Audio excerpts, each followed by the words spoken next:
وہ اس کو پوچھ کے بتاتا ہے کہ یوں یوں، تو وہ سمجھتا ہے یار اس کہ میں نے کسی کو نہیں بتایا اور یہ اس کو کیسے پتہ چل گیا، یہ یوں حیرت میں آدمی پڑ جاتا ہے.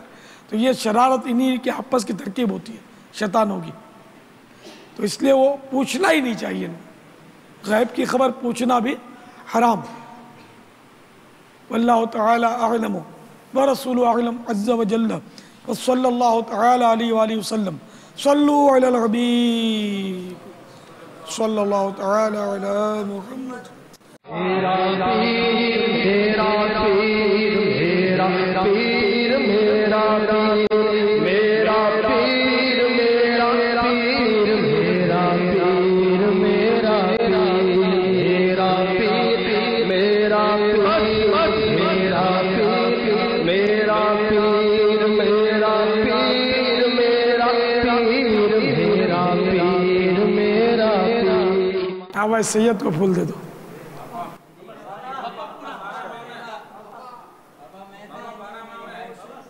یہ بھی اور امام والے بھی. سرسبز اس گلزار کے یہ پھول ہے